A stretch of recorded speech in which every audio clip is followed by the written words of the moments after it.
The Smart Chiropractor Show. I am Dr. Jeff Langmaid here with the co-host, Dr. Jason Deitch. It is March 8th, and we have a fantastic show lined up. We're talking mindset. We're talking about marketing. We're going to have some clinical conversations and a lot of fun along the way. Thank you so much for tuning in. You can count on seeing the Smart Chiropractor Show, this show, each and every Tuesday across all of our social platforms. So please continue to ask questions, tune in, share it with a friend. We love this show. We have a lot of fun doing it. Jason, how are you doing this week? I'm doing great. Thank you, everybody, for tuning in. We like to say this is every Tuesday, tune in to tune up your practice and your life. That is, Jeff said, we love doing this. I'm doing great. It's another way we get to teach and invite consistently. We'd love to share with you what we're thinking, what we're connecting with other great people, chiropractors of all kinds, to bring you really what we think is an unspoken voice of necessity. Too much of the old stuff going on, not enough of the new stuff going on. We're living in a different world, folks. And, I just take tremendous pride in, the innovations we're bringing to the profession. So I'm excited to be here. I hope you all are excited to be here as well. Let's have a great show. Let's kick it off with our Mindset Mentor segment.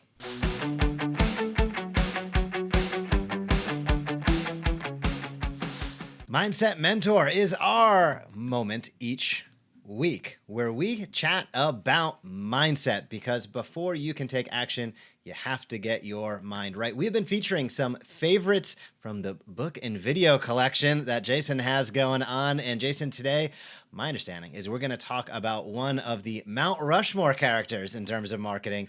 That is Seth Godin, in a book that he wrote, This is Marketing. What were your thoughts about this, and what should docs keep awareness of and be aware of regarding This is Marketing and Seth Godin? I love that we kick the show off each and every week with mindset, because, everybody wants to skip over to what should I do? But unless we sort of connect on how we're thinking about these things, unless we, understand even the same terms, then we're really having different conversations. No different than, when you as a chiropractor say to somebody, oh, we're going to help you improve your health. What the word health means, optimal function, is a totally different definition as to what people hear or think or believe health means. Oh, you'll take away my symptoms and I'll be fine to go back to doing the destructive things in my lifestyle that caused me to be here to begin with. Those are two different definitions of the same word. And unless we get on the same, level of understanding what we're talking about, we're going to continue to miss. You're going to think one thing, your listeners are going to hear something else. And so, since people think of us as a marketing company, the same phenomenon tends to happen.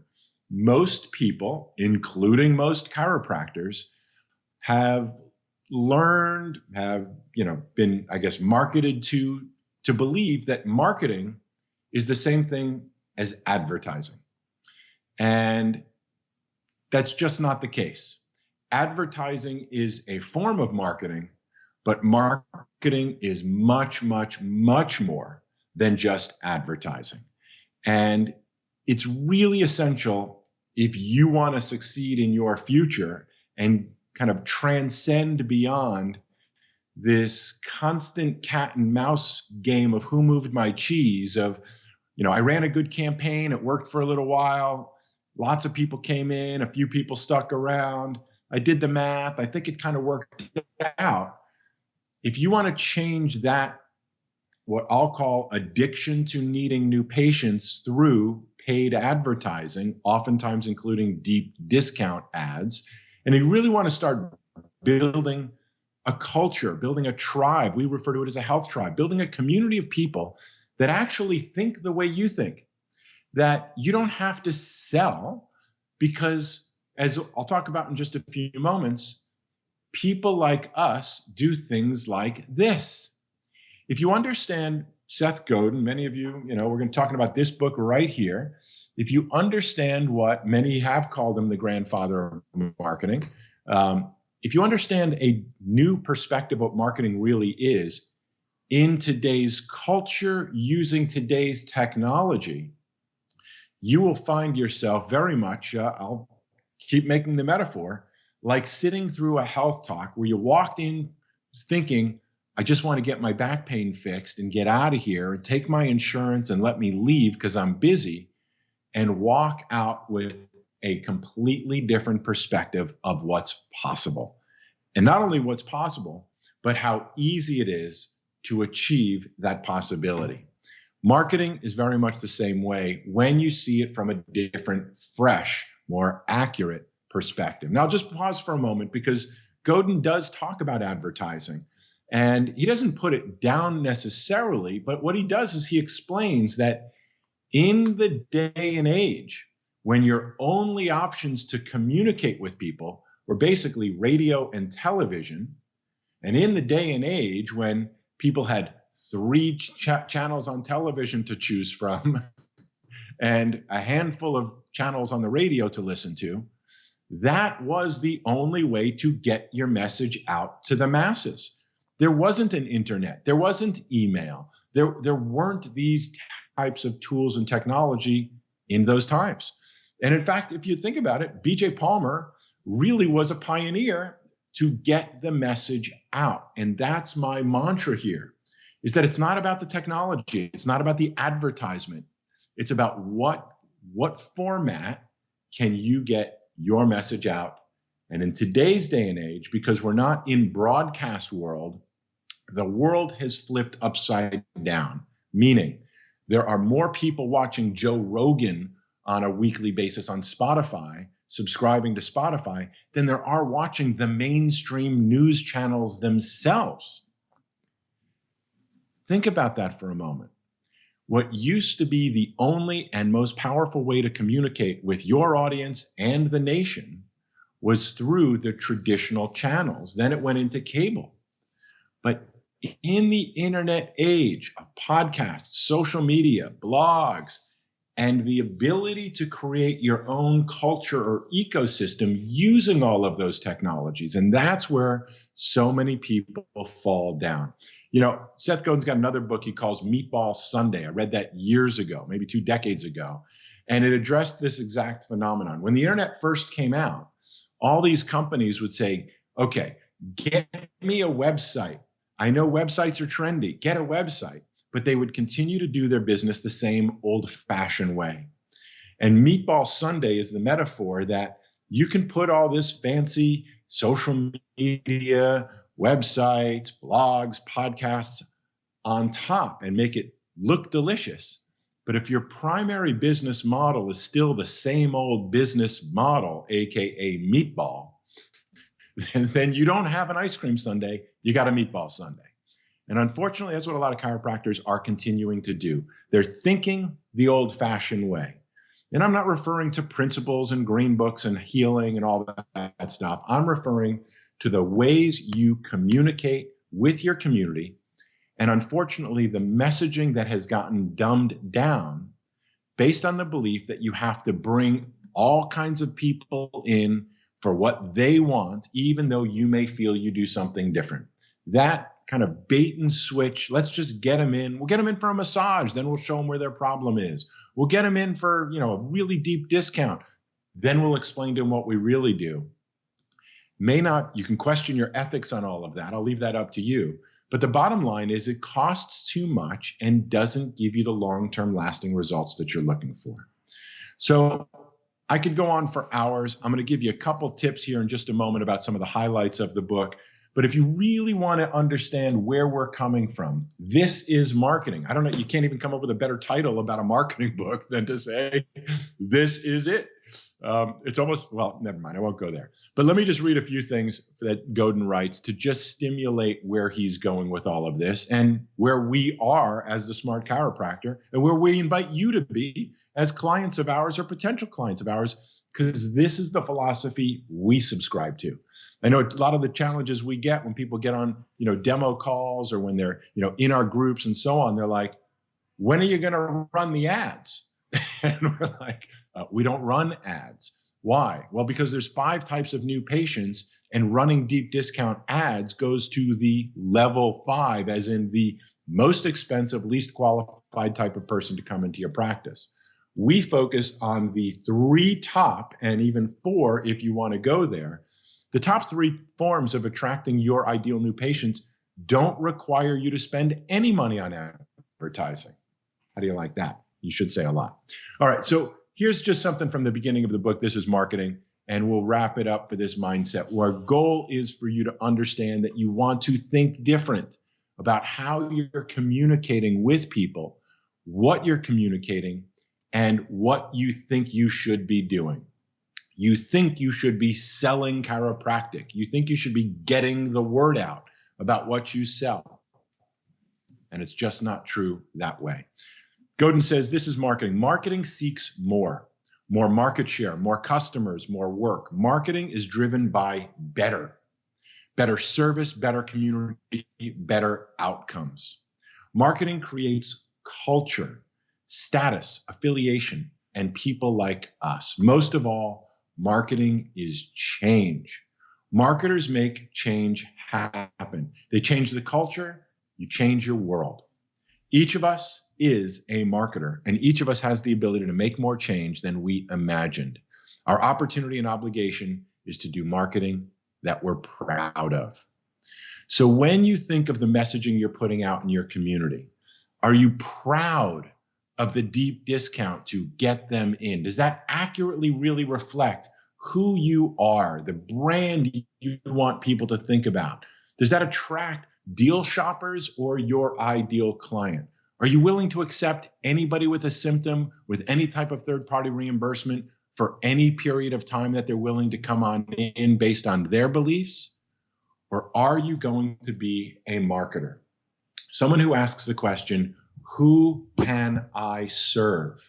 And once you've thought who your ideal audience, your ideal person is, and figured out how do I connect with that person and teach and invite them consistently enough to attract believers, attract those people that resonate with your truth.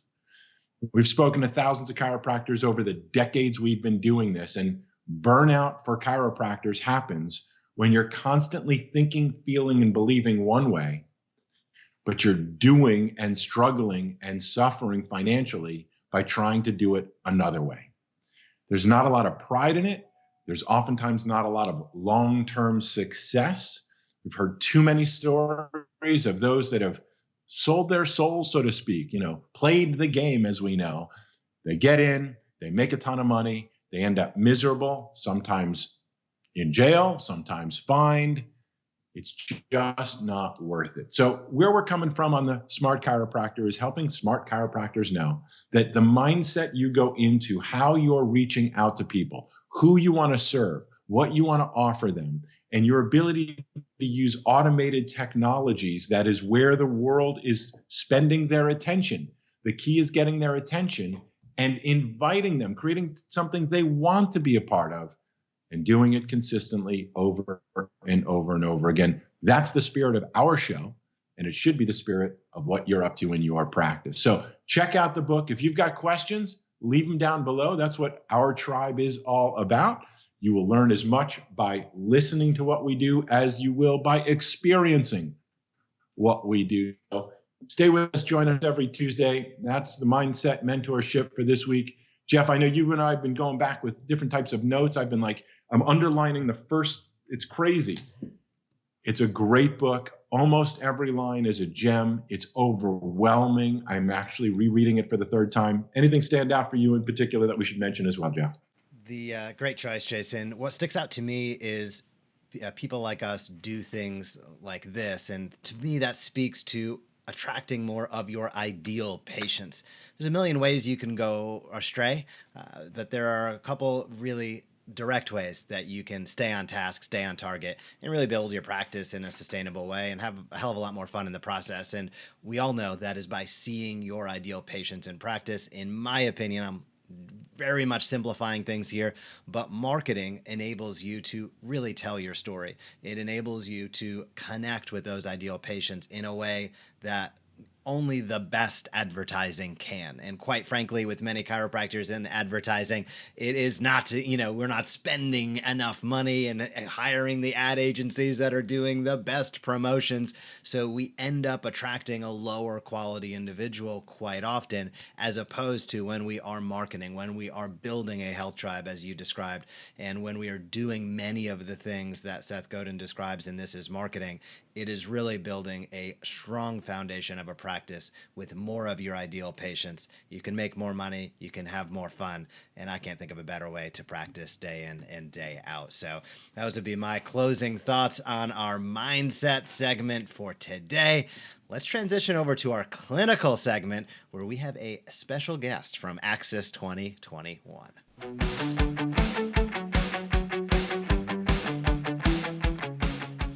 Smart Chiropractor Show, March 8th, 2022. Can you believe it? Well, on today's clinical conversation, we're going to take a look back to 2021. Did I say 2021? We're in 2022. We're going to take a look back to 2021 for Axis Clinical Conversations. This was a multi-day seminar that we held online with a variety of fantastic healthcare providers, chiropractors, non-chiropractors, showcasing clinical attributes. Now, one of the docs we had come on is a physician in Colorado, Dr. John Schultz, not a chiropractor, but he had an interesting presentation around MD and DC collaborations. So we wanted to share a few minutes of that presentation with you today. If you're somebody out there, and like most chiropractors that I know, have never built sustainable referral relationships with other healthcare providers, hopefully this clinical conversation from Axis 2021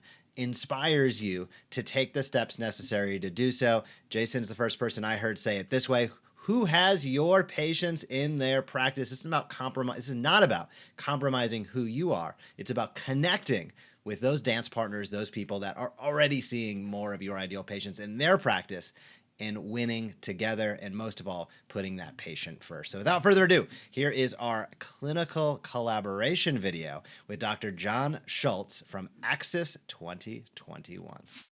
Hello and welcome to this next session at Axis Clinical Conversations. This is going to be an incredible session. We're talking all about MD and DC clinical collaborations. We have a special guest, Dr. John Schultz from Centeno Schultz Clinic. Jason and I are, John, we're going to pepper you with a bunch of questions. We want to know more about your experience, your insight into how MDs and DCs can collaborate. This has been something I've been looking forward to a lot. How are you doing today, Dr. Schultz? I'm great, and I want to personally thank both of you, Jeff and Jason, for this opportunity and the community at large. Thank you. You are more than welcome. Jason, you're doing well today? I'm doing great. I'm excited for this conversation. This is one of those long time coming kinds of things, and I'm really looking forward to what unfolds here today. Awesome. Absolutely. So I brought up a slide, Dr. Schultz, and I'm going to say you have a laundry list of previous accomplishments, but I'd love to start back at the beginning. What got you interested in becoming a doctor in healthcare? Was it a personal experience? I'd love to know your origin story. Yeah, well, thank you again for this. My origin, the very short story is I was in a car accident. I was thrown from a car. And actually was pinned underwater in a river and was drowning. And by the grace, I was saved. And my life changed after that. I was headed to law school. I was an English major. I had never taken any science ever. And the onus was on me to rethink, since I've been given that second opportunity, and I've never looked back. That is super powerful, and that was news to me. I did not know that. That's super powerful. As I look through some of where you went to school, your postgraduate training, etc., I know along the way you sort of have charted a unique course, let's put it that way, in more interventional orthopedics. So how did that come about? It looks like everything started out, I'm going to say, in a relatively traditional doctoring path, and now you've really become, you and your partner Chris Centeno have really become the bearers of regenerative medicine, of orthobiologics. What initially piqued your interest with that, and how did that come about? Yeah, so I'm a veteran of the United States Army. I was a staff physician at Fort Bragg, North Carolina, Home and Special Forces. And it was those soldiers that were actually hurt. So my practice was anesthesia, but I also started doing chronic pain and pain for those soldiers that through their service were injured, both mentally and physically. So that actually spurred some of my interest. And then that little spark ignited a flame. That flame led to a second fellowship and then actually a practice in pain. But it didn't stop there, Jeff and Jason. What happened was we were very successful in a pain practice, but at the end of the day, we knew it wasn't working because what we were doing was utilizing, you guessed it, medications, addicting medications, steroids, opioids, all the things that, the system had taught us, but we knew intrinsically weren't working. So that's what made us rethink, because we all have an obligation.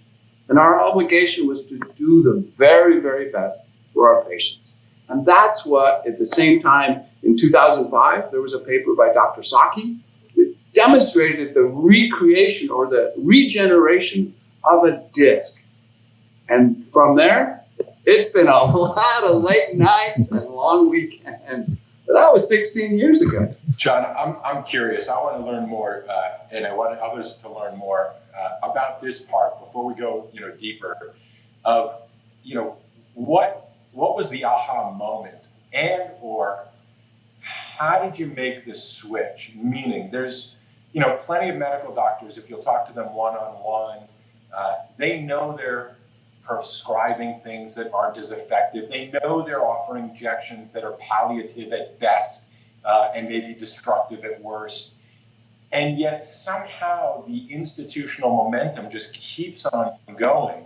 It's almost as if, doctors find themselves sort of within a system they can't afford to get out of.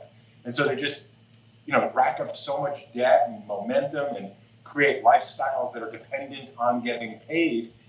How did you get out of the system and I'll say afford to tell the truth or have the courage to sort of not go with all of the institutional momentum that continues, the opioid crisis we're still dealing with?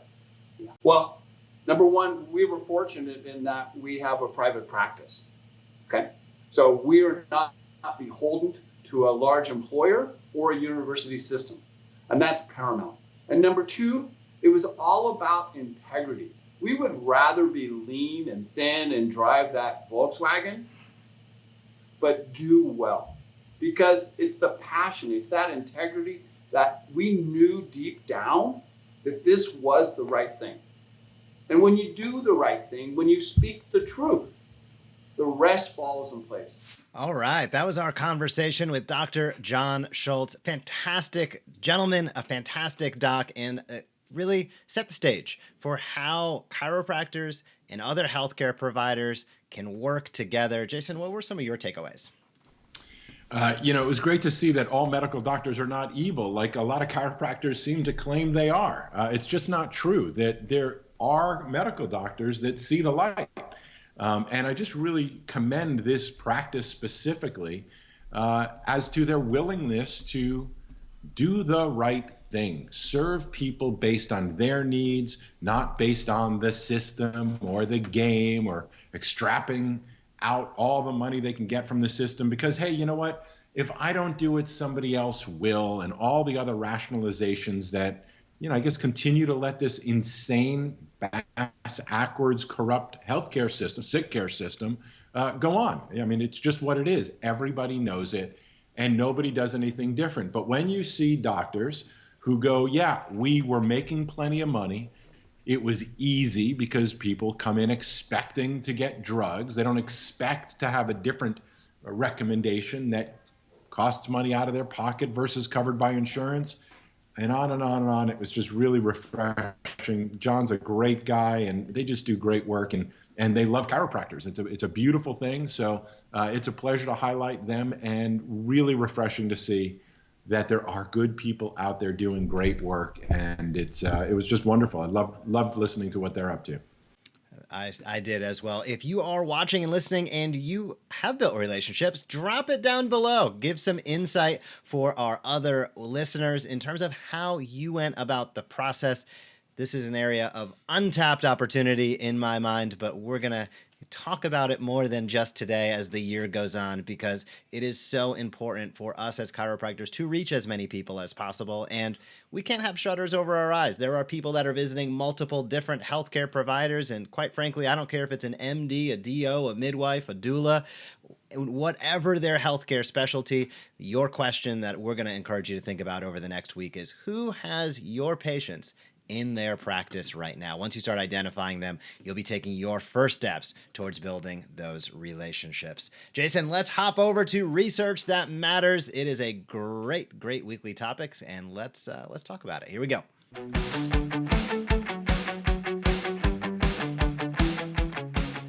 Smart Chiropractor Show. It is time for Research That Matters. With the Smart Chiropractor, we build all of our marketing content with monthly campaigns, weekly topics, and daily posts, so you can stay consistent and top of mind with your health tribe and audience. As you know, it is March, which means it is sports and chiropractic, and the way we think about that is there's an athlete in all of us. Now, this weekly topic, that's our monthly campaign of sports and chiropractic. Our weekly topic is improving your CrossFit performance. I always jokingly say CrossFit boxes were opened as new patient fulfillment centers for chiropractors, because just about everybody there is going to get hurt at some point in time. There's the competitive aspect of it. There's a lot of people that do it one day a week and they're maxing out. Hey, it can be a fantastic sport for people to participate in. And it does tend to lead to many musculoskeletal injuries, which many of us as chiropractors see week in and week out. So having a weekly topic devoted to how you can improve your CrossFit performance, and we'll talk about that in detail in just a moment, is an important topic for you. It's an important conversation for you to lead in your community. Now, you can notice here when we talk about CrossFit performance, the lead on that of the weekly topic is improving your CrossFit performance. Now, why we say it that way? Because anybody going into CrossFit wants to improve their performance. There is that competitive aspect of it. So having that as the headline of the weekly topic, which of course goes out via email, the blog post, etc., is a very powerful way to gain the attention of anybody that's in the CrossFit community. Now, as you dive deeper, you'll see that we focus this weekly topic on really that balance of strength and flexibility. And many people within CrossFit, this is going to be second nature to what they already know is true.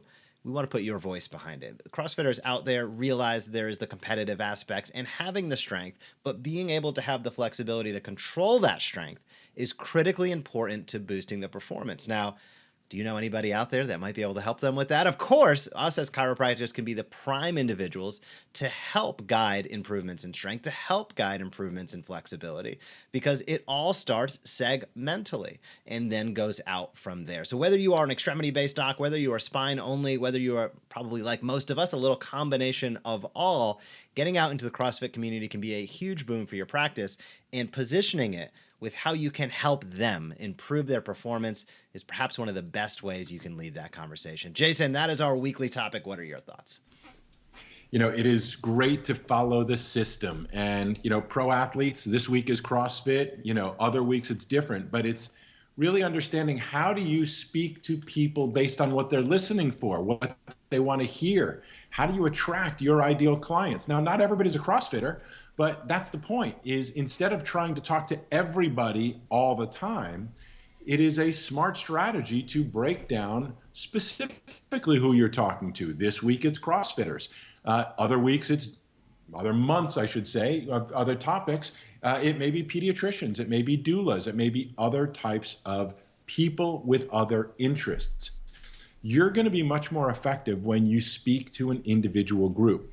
Now, what this also gives you is the ability to go to local CrossFit communities, boxes as they call them, CrossFit places, and let them know more specifically, hey, we're speaking your language. Did you know? And start those conversations. There's a lot of chiropractors I know who either go to CrossFit boxes themselves, have lots of clients who own those CrossFit centers themselves. They got great cross promotion programs because they're trying to do the right thing. Hey, listen, if you own a CrossFit gym, It's not good for you to have injuries. It's not good for people to think you get hurt. And if you're hurt, you're not paying your dues in order to stay in part of the gym. So there's a lot of reasons. The thing about marketing and the thing about, our approach specifically to teaching and inviting consistently, thinking about marketing as communicating with your target audience so that you can connect with your ideal client, that is completely opposite of what most of you are being taught and told by just about every other marketing company out there. Let's run some deep discount ads by paying a lot of money to interrupt strangers with some ridiculously low price to get them in. Key is, are you really attracting your ideal client? Because getting them in is not the hard part. It's keeping them for what it is that you do that they want. That's the trick. Otherwise, you just got a big bucket of new patients and you keep pouring it in, and the bottom of the bucket is about the same size as the top of the bucket. That keeps you addicted to needing new patients each and every month. Not so smart. So, great topic, great monthly campaign. Pro athletes, the Super Bowl earlier, people talking sports. Speak their language. Don't think they're going to speak chiropractic. They're not going to walk in and understand what you're talking about. They're in their own worlds. They're thinking what they think, and so they should be. It is our job to translate our message into their language, not their job to translate their language into ours. Great topic, great choice. And the feedback we've been getting has actually been quite awesome because, again, you're speaking to a specific audience of people. They can go, I'm a CrossFitter. That applies to me. Being specific is key. That is why we have the weekly topics built in on those monthly campaigns, Jason. You are definitely 100% correct. And docs out there, if you're a Smart Chiropractor member and you've been shooting your videos, drop them down below, share them with us, share them in the Smart Chiropractor group. Let us know what you are up to out there. If you are not yet a Smart Chiropractor member, well, you're in luck. This segment is sponsored by the Smart Chiropractor. So if you would like to generate more new patients, more ideal new patients, improve your retention, and have a flywheel of reactivation on the back end without spending any money on advertising, head over to thesmartchiropractor.com. Again, that is thesmartchiropractor.com. Get started, check out the case studies. You can see all the tools over there, and we would love to work with your practice to help get your message out to more people in your community and fill your office with more of your ideal patients. So that is going to wrap up our Research That Matters segment. That always goes right into our member highlight segment, which gives us an opportunity to showcase our smart chiropractors doing wonderful things. Today's no exception. Let's check out our member highlight.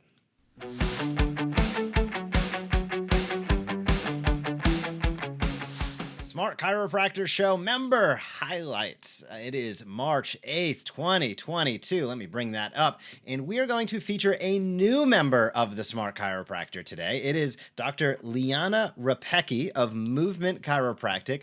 I received an email from Dr. Lianna, and she was super pumped that she had just received some of her first passive patients by putting out high quality content. So the system was working for her, and we want to show a little glimpse into what that looks like. So I'm going to share my screen here, and hopefully this wants to cooperate with us. Beautiful, there we go. So this is Dr. Repecki's Facebook page. As you can see, I'm going to scroll down just a little bit, and you'll see some of the posts that we have put out via the Smart Chiropractor. So they have personalization, they feature her phone number in some of the posts, other posts feature her web address, but there is one that I thought was a really, really good idea. It's the one you see on your screen right now, and it is a link to her website, which features one of the Smart Chiropractor blogs. So I'm going to click over to that blog so you can see what it looks like really quickly.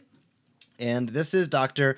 Lianna's website. You can see at the top, what is that? It looks to be a email opt-in box. And that is part of the Smart Chiropractor. That's going to help her convert more of the traffic that she has on our website onto her email list and enables her to follow up automatically with the campaigns we have pre-built that give her an opportunity to generate more from her website. I know so many chiropractors out there, their website is one of the primary new patient channels, yet there's so much waste going on. Hundreds of people visit, dozens of people come in, each month, and what's happening to those hundreds of individuals who didn't take action. That's a hole in the bucket, as we call it, and you can fill that hole by having an email opt-in form or a lead magnet, as we would say, on the website. But I'll scroll down briefly. I think I had a feeling Jason's going to have a few words about that, words of wisdom. But before I hop over to you, Jason, this is one of our blog posts that Dr. Lianna has posted onto her website. So this is going to help her improve the amount of content she has on her website. It's going to track for some keywords with Google long term. And hey, as people head over, this is how pro athletes deal with pain. This is from last week. It's a great article, and when people in her community are searching these terms, she is highly positioned to come up at the top of that list, which drives more traffic. Now you start to get that snowball effect where more traffic's coming to your website, you're collecting the emails of more people on your website, there's more information and people sticking around longer, which Google shows you to more people.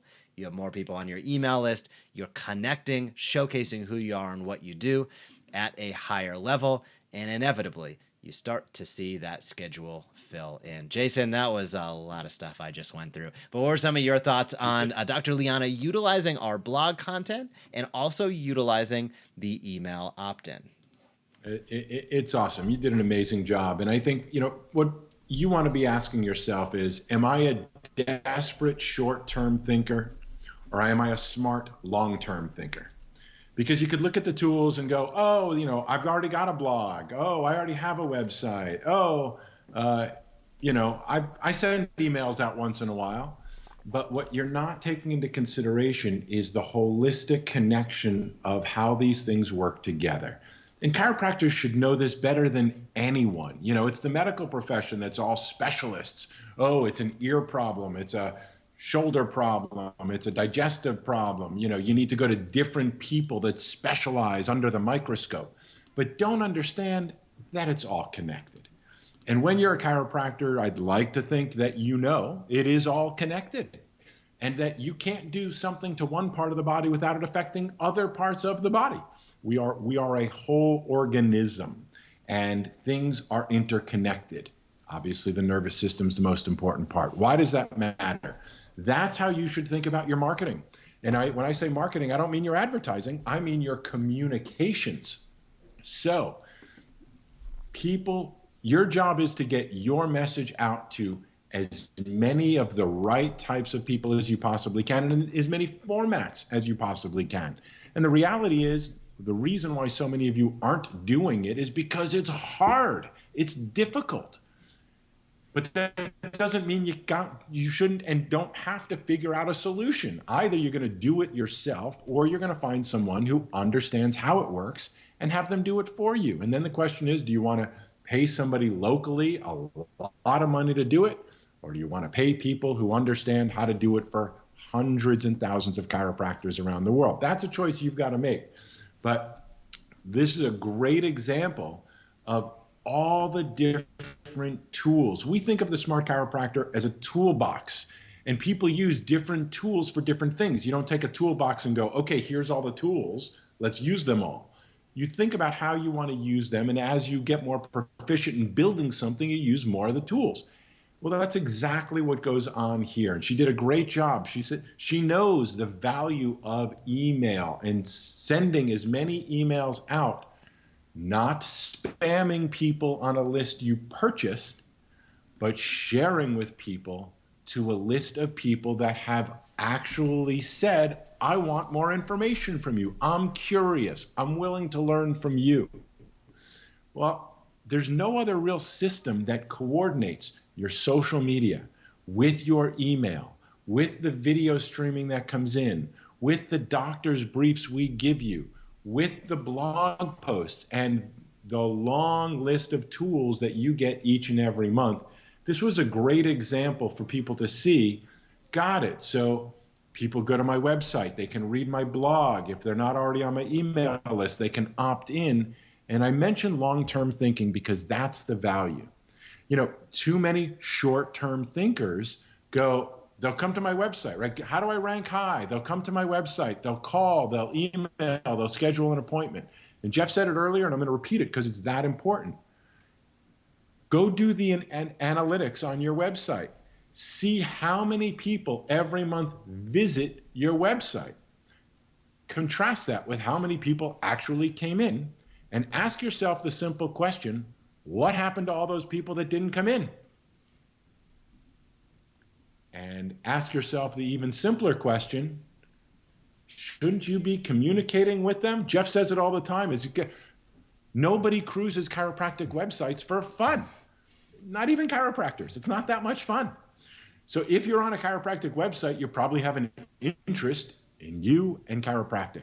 And just because they weren't ready to make the decision, ready to make the call, ready to make the email, maybe they got diverted, scattered, whatever it may be, isn't it smart to invite them to learn more from you, so that maybe not today, maybe not tomorrow, maybe the next day, maybe next week, maybe next month, maybe they don't come in, but they read your newsletter and they mention it to their friends and families and others. When you start thinking about your communication accurately, as in holistically, like the body, you'd be amazed at the different types of optimal performance you get, both out of your health and out of your communications. Great job. Thanks for highlighting it. It's really valuable to see how different chiropractors are implementing each of the different tools. I don't know if any two office is exactly the same. You all use it in different ways, and that's the beauty, that's the point. So great job, congratulations. Welcome, Lianna, to the family, to the tribe. And if you're interested and curious, we invite you to come check us out and let us help you too. Well done, Dr. Lianna. We're super happy that you are a part of our Smart Chiropractor collective, and keep up the fantastic work. Keep up those action steps, and the results will follow for sure. So it is time to head over to our featured guest for today. Let's get started.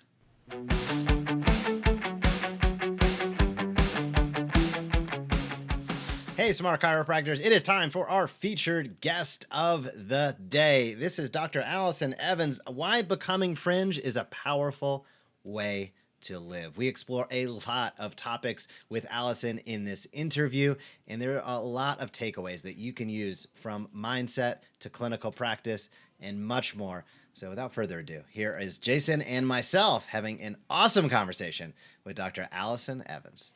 Hey docs, welcome to the Smart Chiropractor Show and our featured guest interview of the day. I'm Dr. Jeff Langmaid here with my co-host, Dr. Jason Deitch, and we are fortunate to sit down with somebody that we've both known for a little while now, Dr. Alyson Evans of Fringe. Alyson, thanks for coming on chatting with us. Thank you for having me.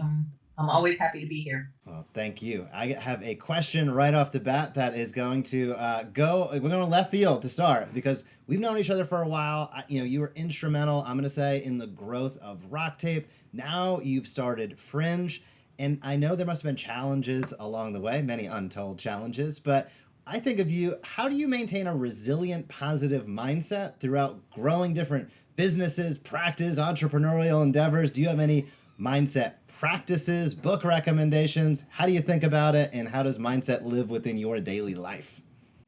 Oh my God. I just literally had this conversation the other day when I was trying to summarize sort of, what sets apart the people that continue to push through when it's super hard, because I think the most important thing here is nobody is immune to the struggle, the challenges. It doesn't matter if it's your company you're starting, or you're starting a new job, or you're in a new relationship. I mean, you essentially, I feel like we all have a relationship with discomfort, and the scale of how we handle that is really different. And so what I can honestly say right now is it's been an incredibly, last year was probably the most challenging and transformative year of my life, both professionally and personally.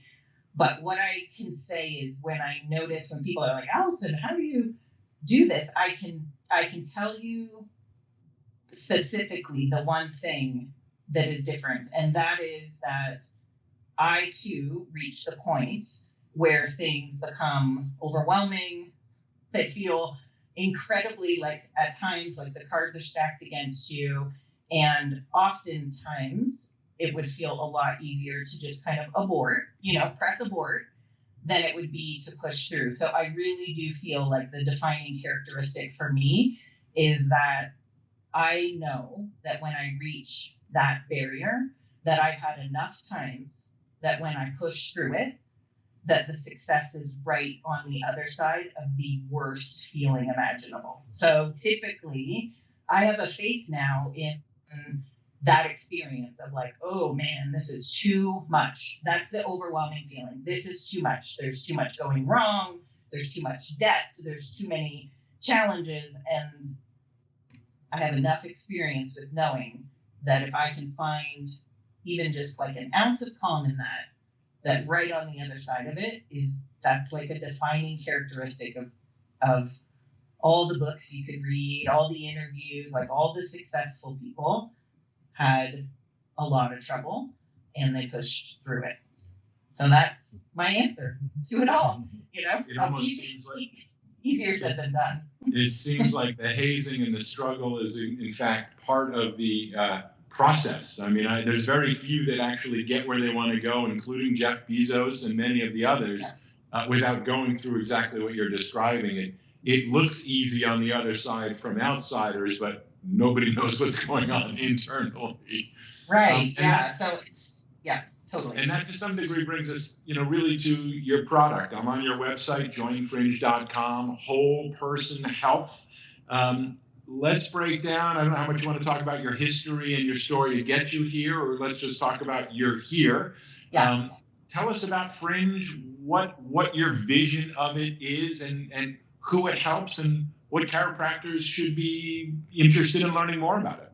Yeah, the company name and sort of the mission behind this next adventure for me is kind of like for you guys too. You arrive at this point where you're like, all right, so I'm not young anymore. I've been doing this for a while, and I really have some beliefs that have never wavered inside of me. And a big belief is that we all could feel a lot better if we were doing some of the most basic things to take care of ourselves. And it sounds so insane, but just spending time outdoors every day and learning how to pay attention to your breathing and going for a walk at night when the sun is setting, all these things that surprisingly we put a lot of effort into understanding the science of all the things that we know make us feel good. I mean, we know that when we hang out near water or be on the ocean or a lake that we feel good. So my thought around Fringe has been inside me for a really long time, probably since I was very young, which is that medicine is something that is around us and within us, and that ultimately our bodies can heal themselves. And it's so crazy because it's a very controversial topic now. So we have these 10 areas of Fringe that we talk about as being sort of like ancient medicine, and today they're called alternative medicine. I mean, literally chiropractic care, going and getting acupuncture, getting some energy work done, whatever it may be, is considered alternative healthcare. But my mission with Fringe is to flip that narrative, and that the alternative should be drugs and surgery, and that ultimately, the power of touch, nature, breathing, meditation, all these things that are considered sort of woo-woo are really our original medicine that we've been doing for thousands of years. So our first category is plants, which is so fascinating to learn just the history of humans' relationships with plants and how we've evolved together, and how all of our medicines for many, many, thousands of years came from plants. And that ultimately there's one plant that is like our first known plant for human medicine and nutrition, and that's the cannabis plant. And the past 100 years, we haven't had access to learn about it, but we had thousands of years before that we used it for oils and medicinal factors and industrial and so on and so forth. So Fringe right now is defined as the border or outer edges of the group. It's, as a chiropractor, I guess how I've always identified.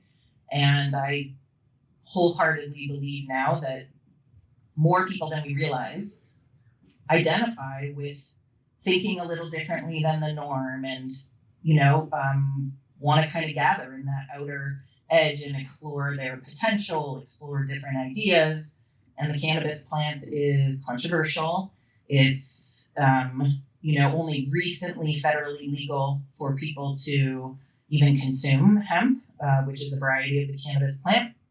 And for us, we went into this space, into the CBD space, knowing it was unregulated, that it was highly censored, that we would have all these challenges, but that at the end of the day, we wanted to, jump into it early enough that we could make a difference and innovate and make a brand that people really feel proud to be a part of. So I always let people know, we're not a CBD company. We're a health and wellness company with a mission that is really around bringing these very simplistic ways of healing into the world of science and scrutiny to kind of say, hey, yeah, you want some science about how breathing heals, how chiropractic heals? We're happy to talk about it. So that's Fringe.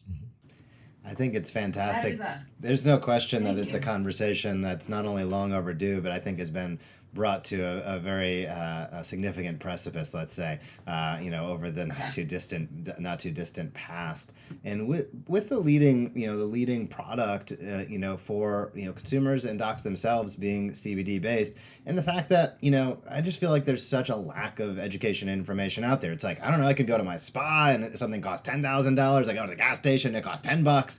What was how does a doc? You're clearly putting a lot of effort into the education process, and I'd encourage them to be able to visit live. But in a nutshell, what are maybe a basic tenet or two as a doc or a student is like, I don't even know where to start with this. What would your suggestion be? Don't go to the gas station to get your CBD is a very good beginning. There's basically three things. The CBD industry right now is currently not regulated by the FDA. So an example would be if the fish oil industry wasn't regulated by the FDA, you'd probably be able to buy fish oil at your gas station. And no matter what was labeled on it, it doesn't have to be confirmed. And so in an unregulated industry, the absolute must-have on a CBD product is a QR code that the consumer has to scan. This is such a pain in the butt because no consumer wants to do this and no doc wants to do this. But in this stage of the industry, this is a must-have. You scan that QR code and it takes you to basically a certificate of analysis, which is just a fancy term for something that a company pays to validate what is and is not in their product. So the what is the milligrams of active ingredients, CBD, other minor cannabinoids, THC is a big one, making sure that what you are buying is validated by a third-party testing facility.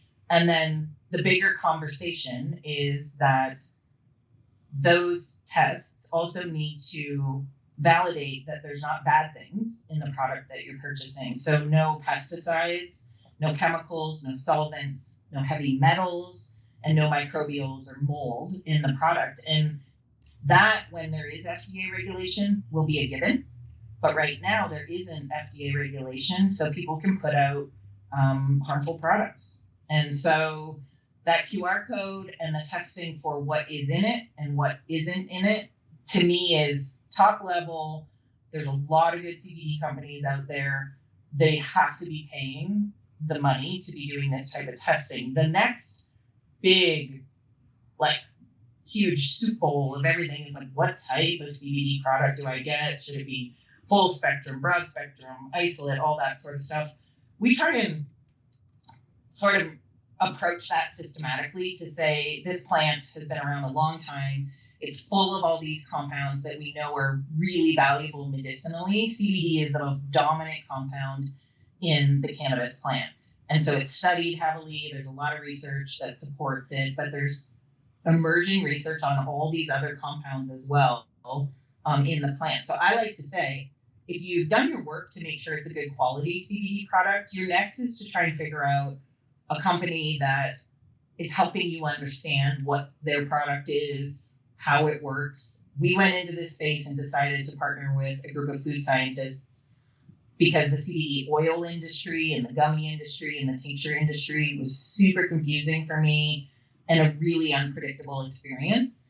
And I am not a food scientist, but after learning what I knew about oil absorption and bioavailability, or how much we can use when we ingest it, we met this group of food scientists. And so Fringe makes this water soluble powder that's really, really highly available, to your body. So when people take the product, they get a lot more value for their money. And if they're taking it for something that they want to feel the effect, like for stress, anxiety, for sleep, it has a really amazing effect quite quickly. So that's kind of in a nutshell. I mean, I love having good competition in this space. And so I'm always willing to speak very highly about companies that are doing the proper testing. And my take on it is that the company's doing the proper testing, that if you're trying their product and they're putting the effort forth to educate you and help you understand something, that's a very good beginning into the CBD industry. We just went down a little bit of a different road.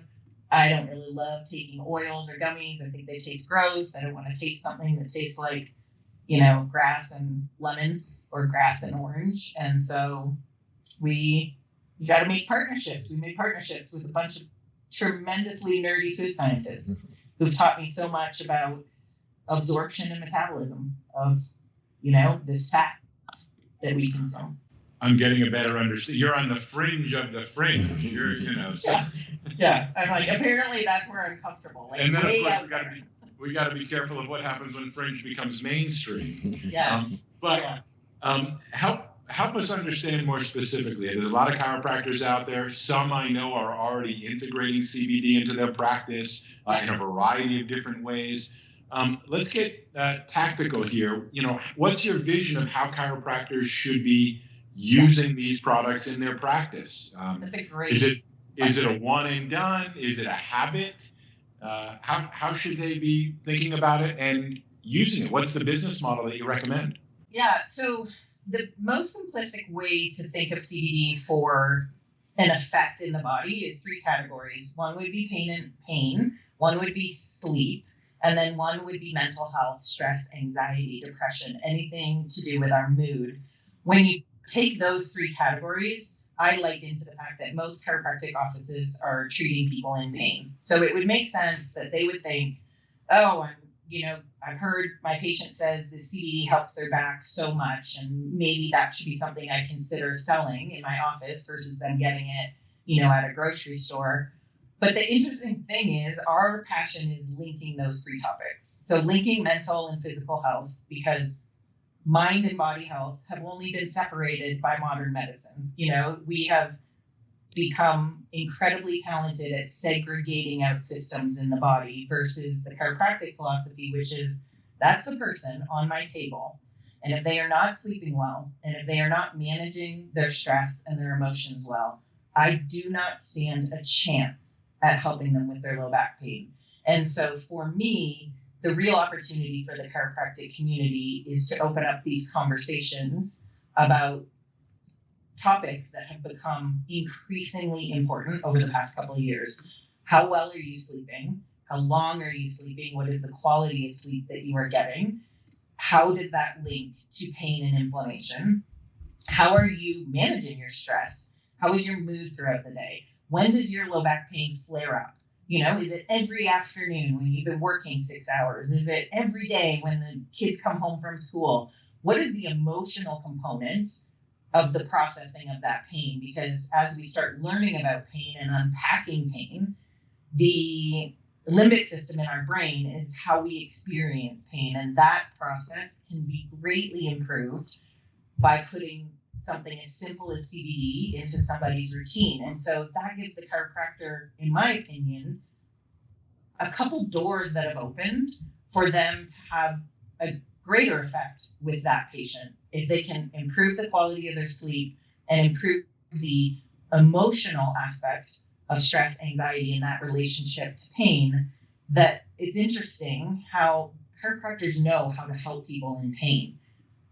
But putting this all together, to me, is the opportunity in front of us with CBD. And what that requires for me, in my opinion, with a chiropractor is that they understand how CBD works. They understand the importance of sleep, stress, anxiety, mental health with regards to how their patients heal within their care, and that they are able to pass along a story that we share with them to their patient, so their patient understands. Because then here's the category it comes down to: do I need to take CBD every day? It's a really great question.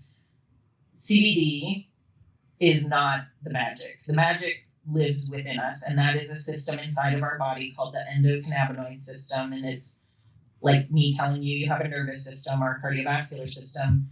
This is a cellular signaling system inside of our body. So it's basically a communication system, heavily nervous system based, neurotransmitter based, that allows our body to kind of like hit the gas or hit the brakes based on communications within our body. So it moderates literally every biological function inside of us and helps to regulate its function. So it's very hard when someone says to me, will CBD help me with this?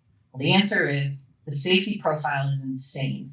There's no withdrawal, there's no overdosing, there's no safety concerns in taking the CBD if you're taking the properly tested and high quality stuff. So there's no harm in trying.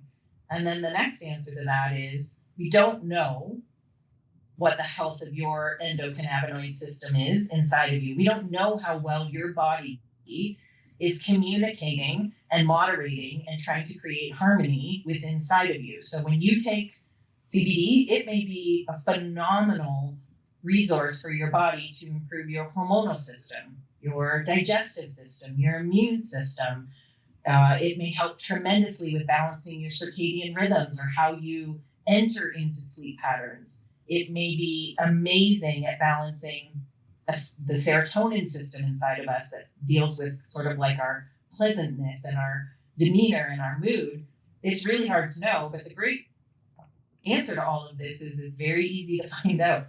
You know, you take a good quality product in the morning for a couple of weeks, you see how you feel, you start listening to your body along with the care that you're receiving, and you make the decision for yourself.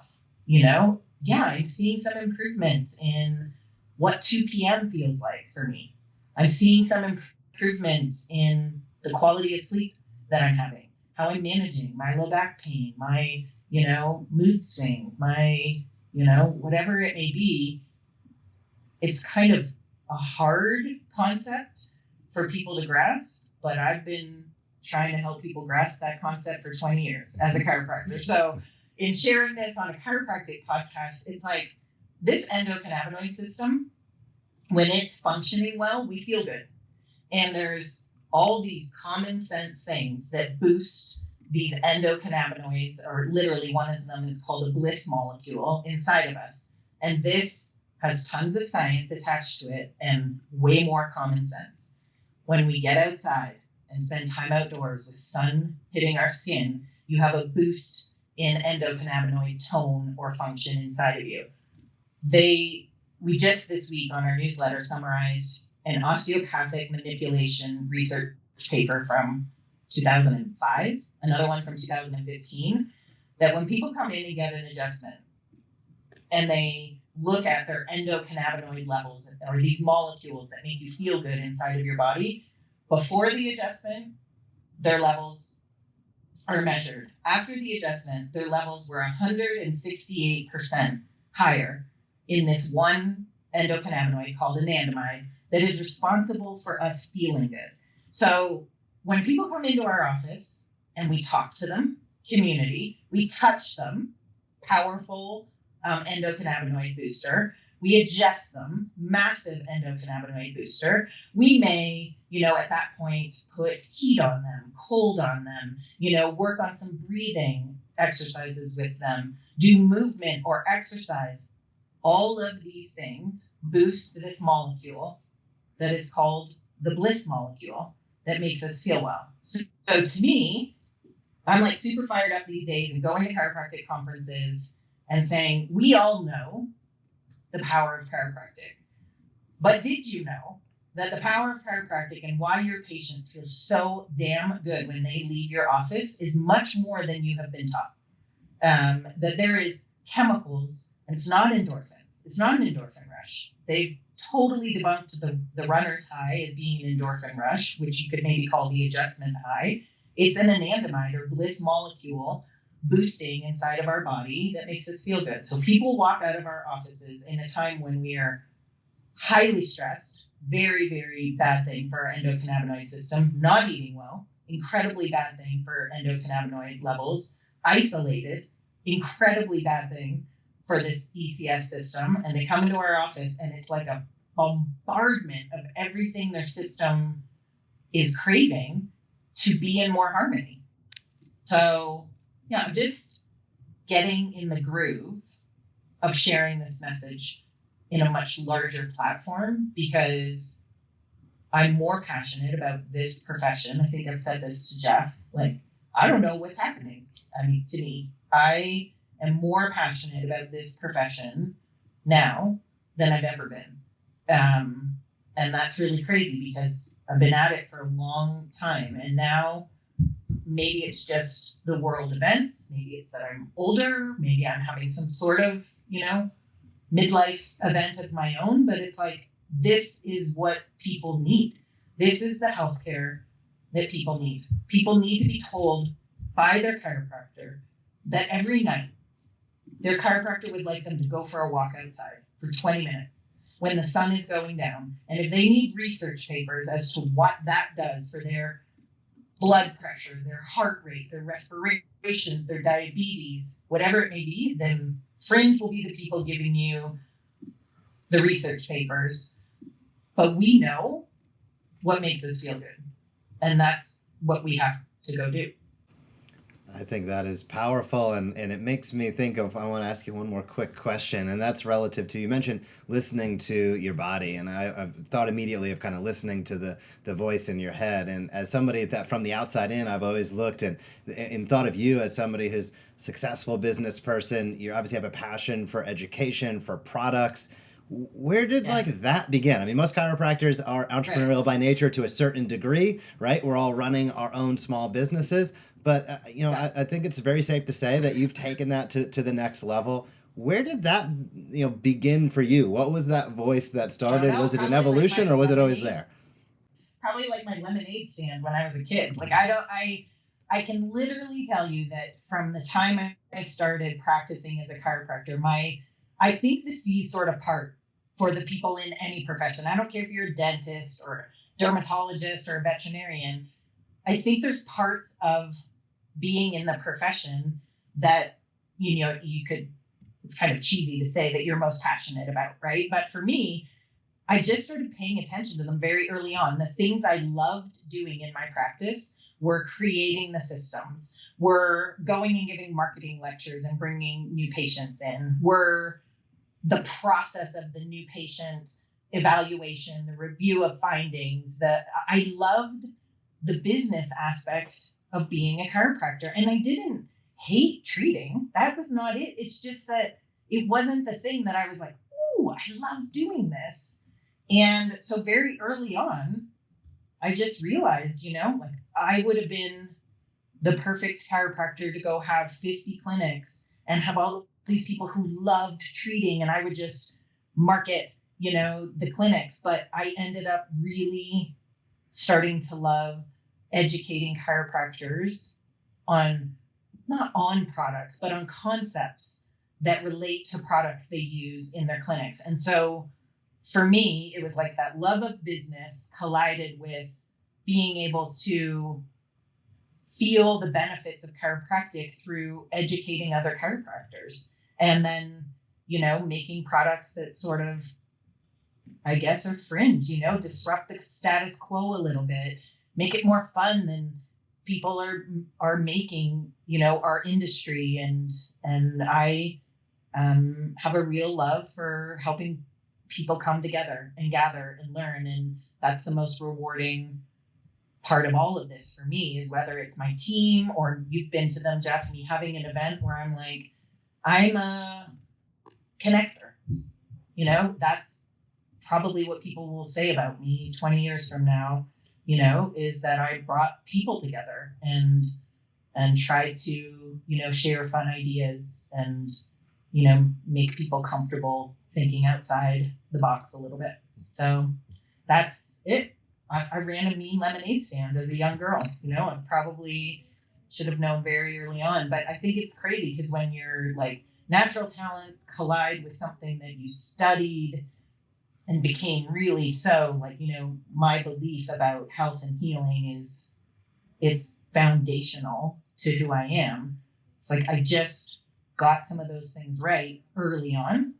I don't think it matters when you get them right. I just think it matters that you know the feeling of like, whoa, I just worked for 4 hours and it felt like 4 minutes. That's why you guys are sitting there doing what you're doing, and why I hopefully have helped other chiropractors realize there's so much in our profession that you can go and do. It's crazy. Like, sky is the limit for what we bring to the table. That is true and inspiring. Just so listeners who are interested can just sort of get a picture of, as you referred to it, sort of the business side. How do you describe the business side? Is this a product that a doctor buys, has to have an inventory, sells over the counter? Is it something that they can have drop shipped to their patient's door? Is it a one and done product, or do you recommend, you know, Jeff and I wrote a book called The Payday Practice, which is really all about generating monthly recurring revenue for your practice in order to be able to cover your monthly expenses. It's a way of being able to literally practice financially stress-free. This seems like the kind of product that might fit into that philosophy. Explain that for people, please. Yeah, so, you know, I consider CBD sort of like vitamin D today. It's not essential in old world, but in modern day times where stress levels are high, diets are not good, and we're not moving as much as we should, that CBD very much so is something that when people start taking it and they buy it from your office, that will be the place that they come every single month to fill their CBD supplies for them, their family, their friends. I mean, Fringe has become a bit of a frenzy in these first 6 months of a business, and people are coming to us through word of mouth, and they're getting their Fringe from the chiropractic office. So the chiropractor introduces Fringe to the patient, says, Mrs. Jones, I'd love you just to take this for a couple weeks, see how it affects your sleep, see how it affects your stress levels, your low back pain. Miss Jones comes back, is really loving it, tells her friends and family about it.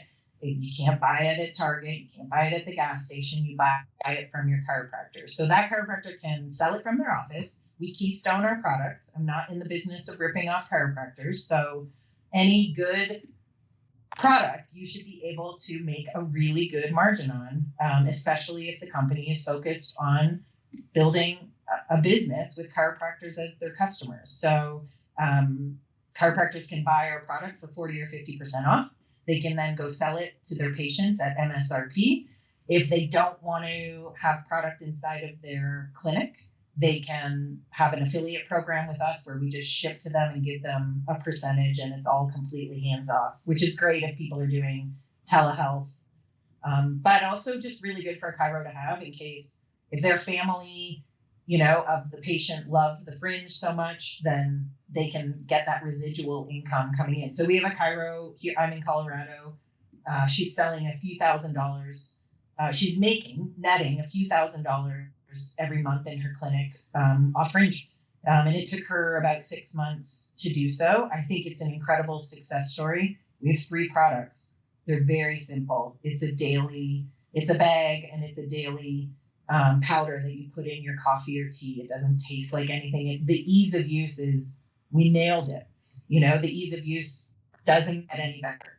Pills to swallow, which are phenomenal for you, but are a barrier for a lot of people.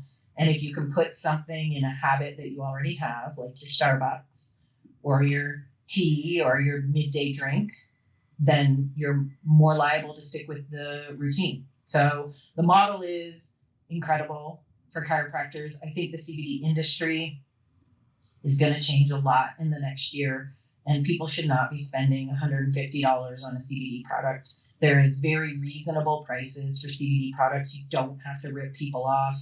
to give them really incredible quality that the patients really love. And so for us, we're just kind of trying to nail this with the simplicity and the power of, what it can be, and giving chiros a really great business opportunity. You guys know this. This is one of those things where it's like, if you can find a few products that you really believe about in your practice and recommend them, which I was really good at in my practice. I would sling pillows, rollers at the time, don't judge me, orthotics, because this was 2000. I believed in them.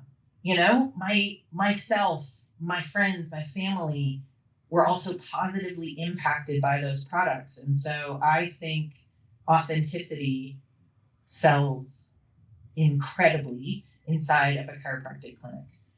So for me, getting your staff trying Fringe, leaving out samples for people, it's super easy for people to sample Fringe and just let that sort of,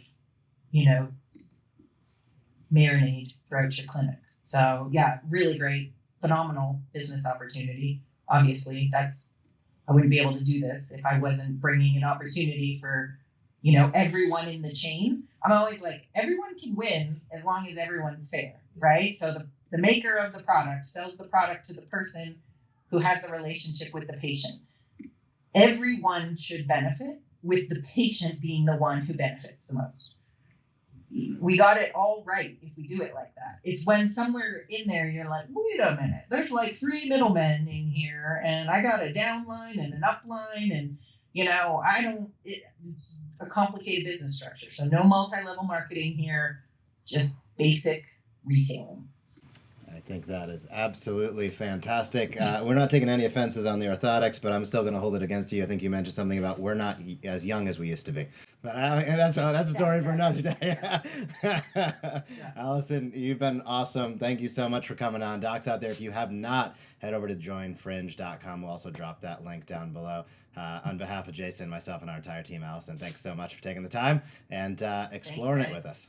Fantastic interview with Dr. Alyson Evans. I love the education first model. When I think about what she's accomplished in business, when I see how she goes about business building, it always leads with the education and it leads with the exploration, not necessarily the conclusion. I think it's really cool. I think she's doing great things. I'm excited to see where the company goes. Jason, what are your thoughts? It's exactly right. Alyson has got great experience from her past that she's now applying to her future to understand that this is not, you really have to look at it from the consumer's point of view or the patient's point of view. What is a problem they have that you can offer a solution for? And how do you teach them that you're an expert of the problem and that you have a simple, elegant solution to offer them? We call it teach and invite consistently. And it is the opposite of what most marketers do, which is how do I interrupt people and tell them what I want them to know? She's doing a great job, great product, great program, and it's really a pleasure to learn from others who are on the same path we are. Well, let's head over for today into our strategic marketing segment. We will be back next week with another really cool featured guest interview. So to be sure to tune in next week for our next featured guest. Word has it, we also have a podcast series coming out with all of these guest interviews. You'll learn more about that as it comes to fruition over the coming weeks. But without further ado, here's strategic marketing.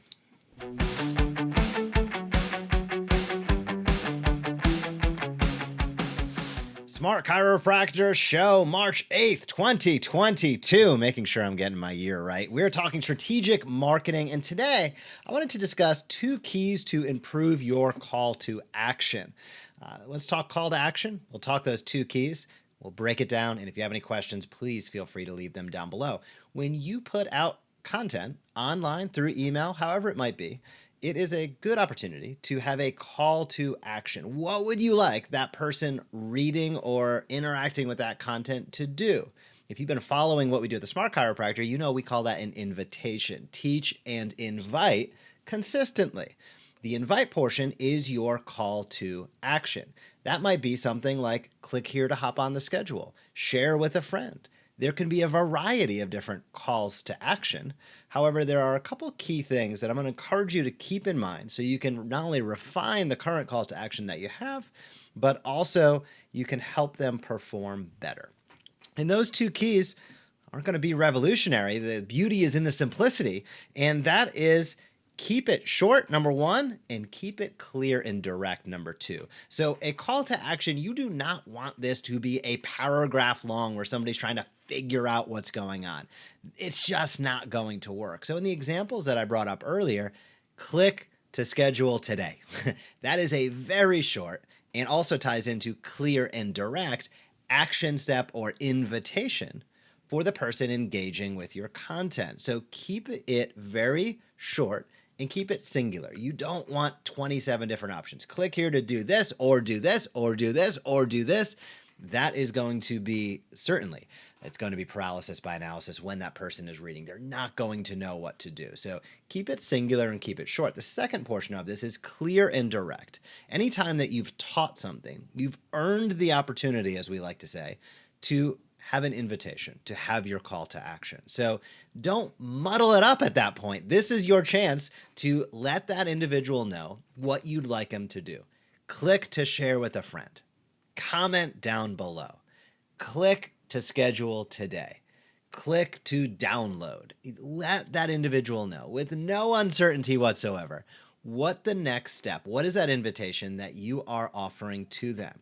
If you are the opposite of this and you have long convoluted calls to action or invitations and they're not clear and direct, you're going to struggle to get results.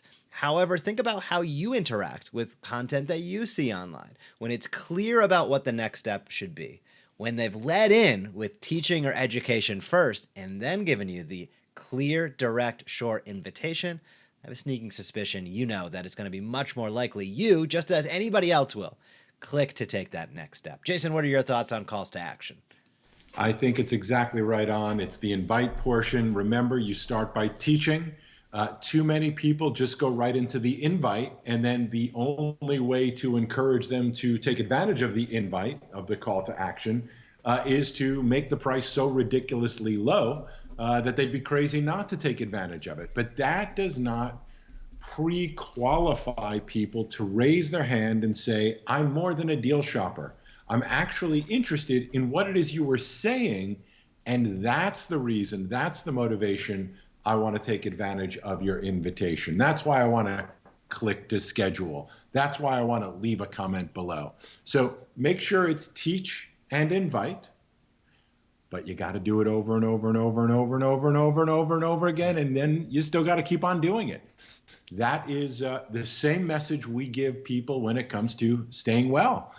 You don't just lose weight for a period of time, get adjusted for a period of time, exercise for a period of time. It is a lifestyle. It is a way of thinking. It is a way of being, and it is pretty much the only way to get lasting long-term results. Those two keys are essential. We oftentimes come from fear. Well, if they're this, they should go there. If they're that, they should go to the other place. But if they're thinking about this, maybe they should do the other thing.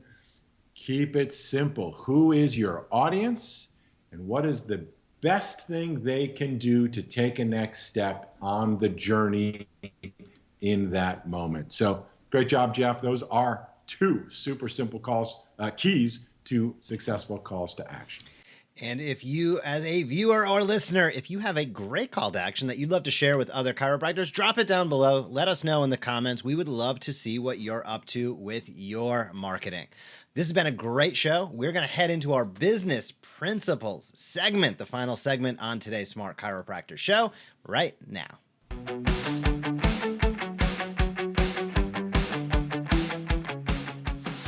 Business Principles, Smart Chiropractor show. This makes me think of a graphic.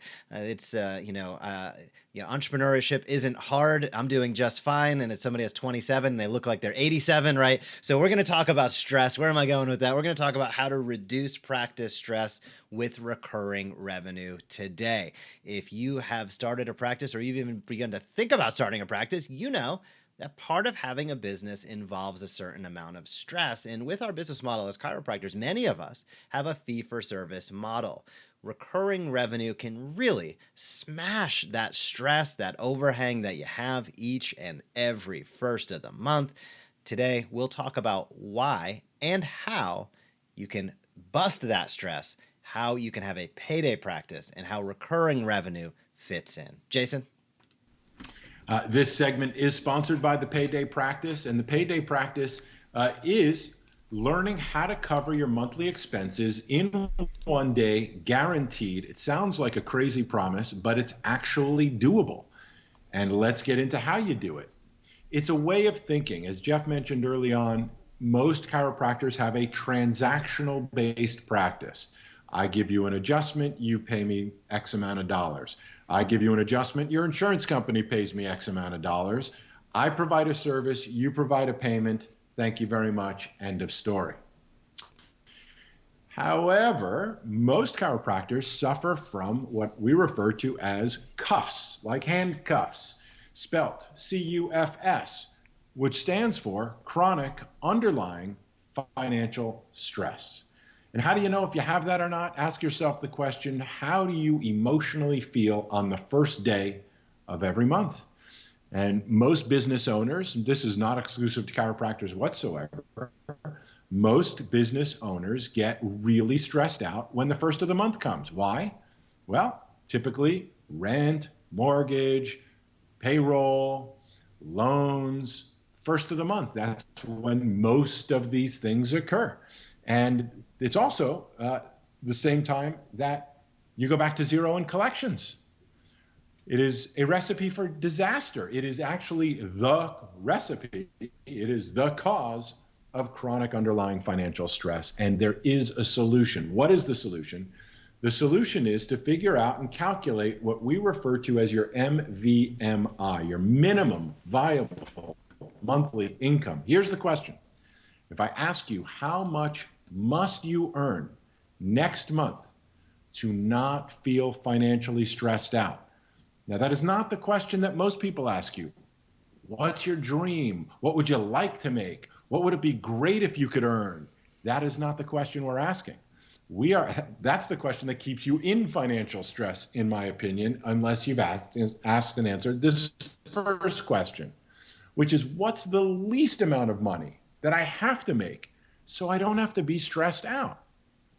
And because we're talking about recurring expenses, each and every month, you've got your rent, you got your mortgage, you got your car payment, you got your payroll, you got all of these recurring expenses. They're not going anywhere. In fact, they're necessary to run your business.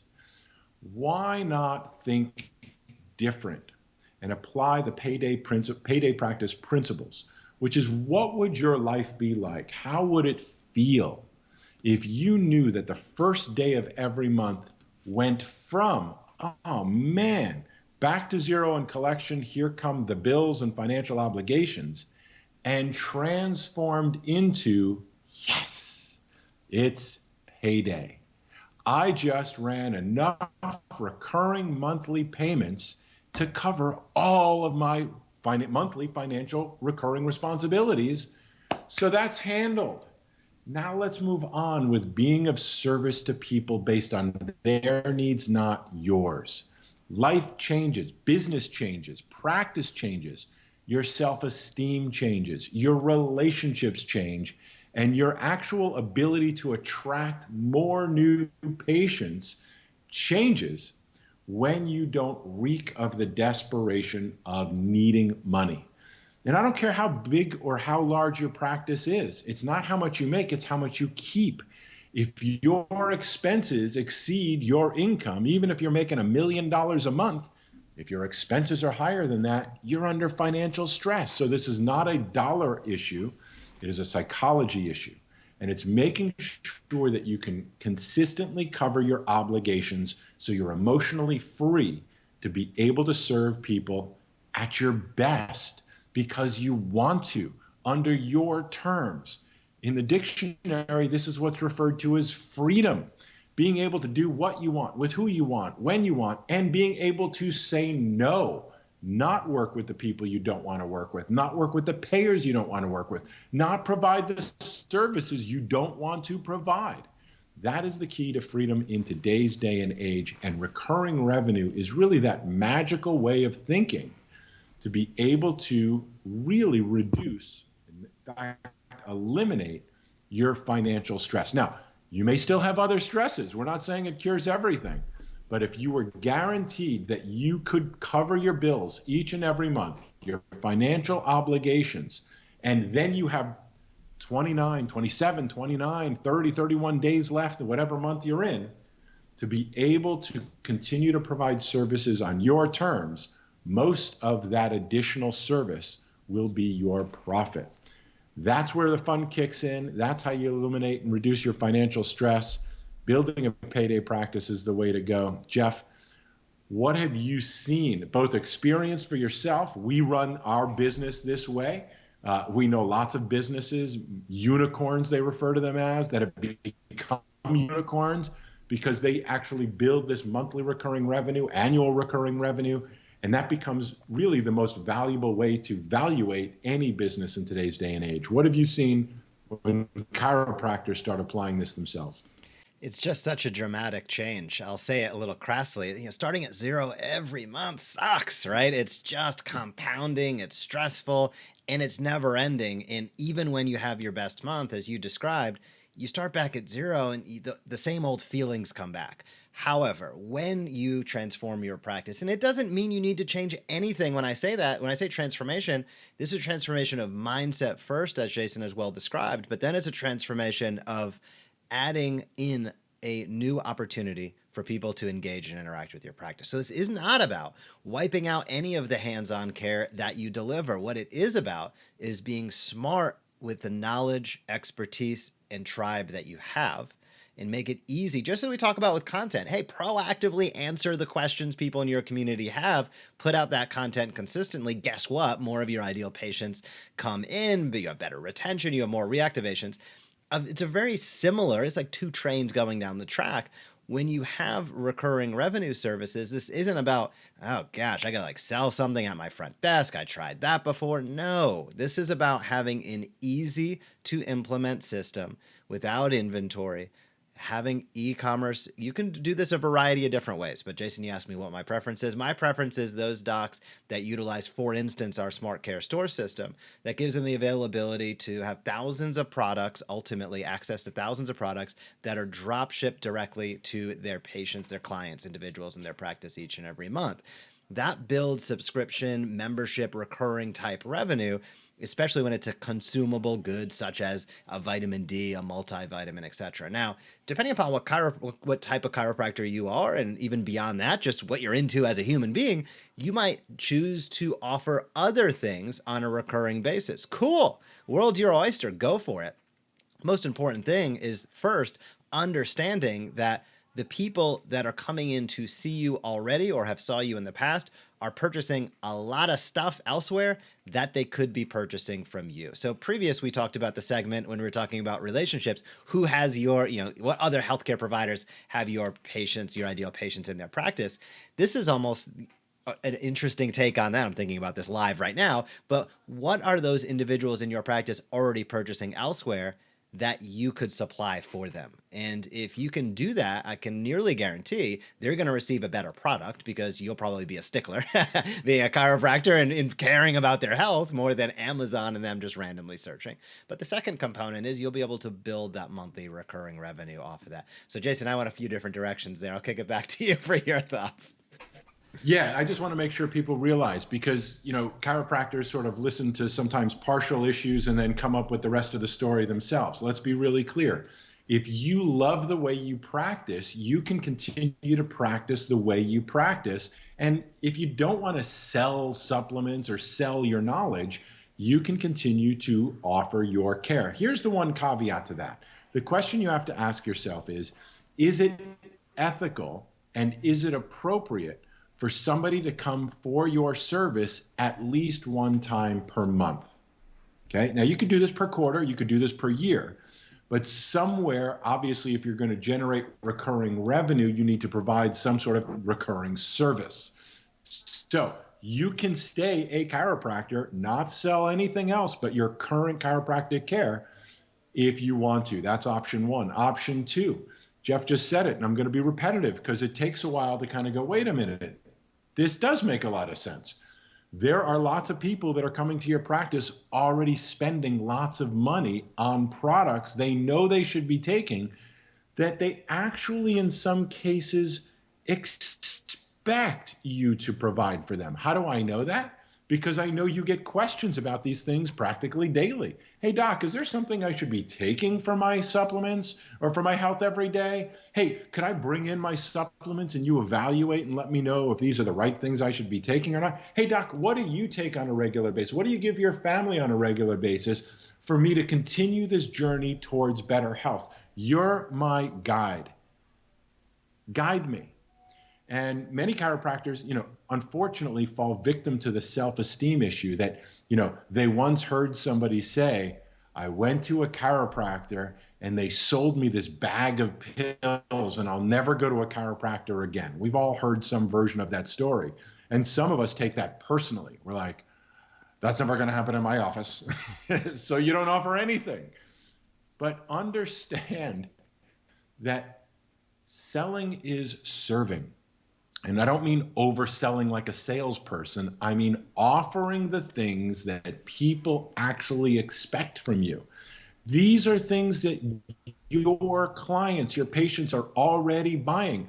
I'm not suggesting you start offering real estate or car washes or marriage counseling or things that have nothing to do with what you're providing and what people expect from you on a regular basis. These are in your wheelhouse.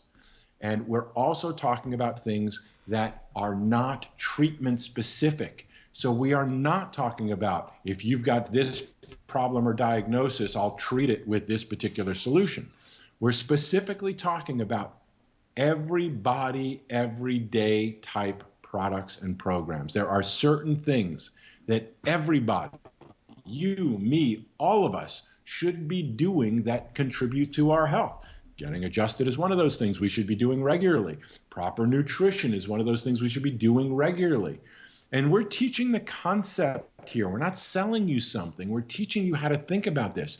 There's probably lots of things you would recommend your patients, clients, community do on a regular basis. They could be getting from you that you could be then generating monthly recurring revenue in order to cover your monthly expenses. And I assure you, you will be a better doctor and you will be a better human being. You will like yourself more when you have less financial stress. We've all been there. We've all lived with financial stress. We've all lived without financial stress. And we all know which one is better. So this is a new way, a fresh way to be able to address the fundamental underlying issue that drives you in practice. And one of our major motivations for doing this, people are like, oh, who needs to buy another thing? Why bring this up? Let me make it really simple. Jeff and I have poured our hearts into this profession for decades. And we have introduced all kinds of different really cool ideas and interesting innovations.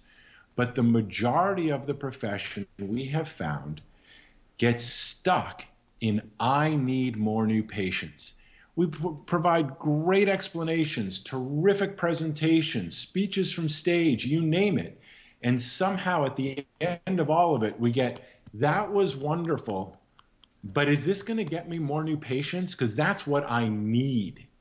And a profession wondering sometimes why more people don't appreciate what we do might just be self-reflective enough to say, maybe we're not being generous enough. Maybe we're not thinking about people enough because we're so worried about our own financial survival. Now, I hope that's not you. I hope you're going, well, that's not me. Great, that's not you. But collectively, that has been the experience, is if it doesn't get you a new patient in your practice in the next few minutes for a low cost to calculate your ROI, you're too busy, you've got too many things to do to solve that problem. And that's really what drove us to get to this, which is, you know what? You're right. You shouldn't have that problem. How do we solve that problem? How do you wake up every first day of the month and transform it from that gut-wrenching, oh, God, please, I hope we can not only pay our bills, but make a little extra this month and turn it into payday, a guaranteed day that you're going to cover all of your expenses for that month so that you can have the freedom to enjoy your practice and your life. That's our drive to bring the payday practice concept to you. And we went so far as to say, it's not just an idea, here's the solution. So if you're curious to figure out, how do I do it? Then stay tuned, learn more. This segment was sponsored by the Payday Practice, which will teach you more about Smart Care stores and Basis Health supplements. You'll learn all about it if you're interested. If you're not, take the idea and run with it. Our collective profession will be better when everybody can afford to tell the truth. That's our drive. That's our motivation. Hope it makes sense. If you got questions, leave them down below. That's what our show and program is about. We got books coming, training coming. We got ongoing resources to help you make this simple and easy. Everyone's going to do it maybe a little bit differently, and that's okay. We just want to see you get out of the financial stress so that you can enjoy your life, enjoy your practice, enjoy your family, and not be so financially stressed out all the time. If we can solve for that, we think we've done this profession a great service. I agree. Another great show. Great work with the business principles segment, Jason. Fantastic show. We kicked it off talking, this is Marketing by Seth Godin. Rewind if you missed that one. Monthly campaign, sports chiropractic. We were talking CrossFit, the benefits of strength and flexibility, how to position that. So check that out if you're interested. We had Dr. Lianna Repecki, a new Smart Chiropractor member, utilizing the email opt-in and combining it with social and the blog. Wonderful job. We had Dr. Alyson Evans as our featured guest. Talked mindset, entrepreneurship, just a loaded interview that was great. 2 keys to improve your call to action. We call it the invitation. That was during our strategic marketing. And we just wrapped up with how you can reduce practice stress through recurring revenue. Best one yet, Jason. Closing thoughts on today's Smart Chiropractor show. What do you think? Listen, we're doing our very best to practice what we preach. We love what we do. We're passionate about what we do. There's a lot of other ways to make money easier than this, but we love teaching our profession how to thrive, how to think differently and apply today's technology in new ways and really grow your practice, grow your revenue. Most importantly, grow yourself. You can't do the same thing over and over and over and over again and expect better results or different results. And if you kind of hit that plateau, if you know there's something more, if you want something more, if you're ready to get out of the routine of frustration and grow into the opportunity of really thinking generously, where I came from, it was all about give, love, and serve out of a state of abundance. That was the mindset of what we were taught to do as chiropractors. And most chiropractors I know are truly loving, caring human beings who want to be able to use their hands in the most simple way and bring out people's best, bring out their healing, help them accelerate their healing naturally without the use of dangerous, expensive, and sometimes deadly narcotics, or even worse, surgeries that often go wrong or don't offer any help. And the science says it. I'm not being judgmental. Follow the science, do the research. It's all there. We're living in a crazy healthcare system. And I think we all, hopefully as chiropractors, know that we have such an opportunity to be a solution to our healthcare crisis. But if we're the ones collectively struggling financially, we don't have the abundance to be of service to other people. We're more worried about our own survival than others. And there's no way you and your practice and we collectively can ever reach our potential if we don't address these basic things. We got to think different. Times are different. It's not 1895. It's not even the early 1900s. It's not even 1990 or the early 2000s anymore. Wherever you learned what you learned, I can assure you, ask any business owner, the world has changed. The pandemic just changed it once again. I don't care how good or big your business was, we're living in new times. And that means it's time for new ideas, and we want to be the people that bring you those new ideas and solutions. One of the most frustrating things Jeff and I committed to, we would watch from stage really super elegant speakers talk all about wonderful ideas.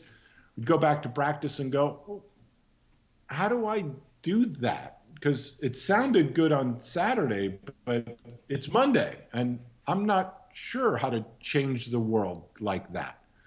We're going to give you the ideas and the tools and the guidance to implement those tools to elevate our profession, make a greater difference in the world. That's why we do what we do. Jeff, I don't know, I get a little excited about it all. Sad to wrap it up, but we'll be back next Tuesday. What are your thoughts for closing today? I'm pumped, and I'm going to encourage everybody, if you've been tuning in, please keep doing so. You can set that notification. You'll get alerted when we go live each Tuesday. Additionally, if you're interested in a lot of the content, topics, application of what we discussed, head over to smartchiropractor.com. You can check out the blog. There are dozens, probably hundreds at this point, of blogs around the topics of marketing, clinical practice, etc. Be on the lookout for our interview podcast where the guest lineup is pretty sweet. I am pumped, and you can continue to watch some of those guest interviews come out on this show each and every week. So thank you so much for taking time out of your day to tune in. Thank you for being a part of our community. Let us know how we can serve you at the highest level possible. That means if you have guests that you'd love to hear us interview, if you have topics you'd love to see broached, whether they're hard or easy, we're up to the challenge and up to the task. We're going to have a lot of fun in the process. So we'll see you next week, if not before then. Have a fantastic week in practice, and we'll see you soon. Bye-bye. Hey, if you like that video, be sure to subscribe to the Smart Chiropractor. We are posting videos on how you can market your chiropractic practice in a way that teach and invites consistently. We have found that is the magic formula to big time growth. So if you like this video, be sure to comment down below, smash that subscribe button, or visit us at thesmartchiropractor.com.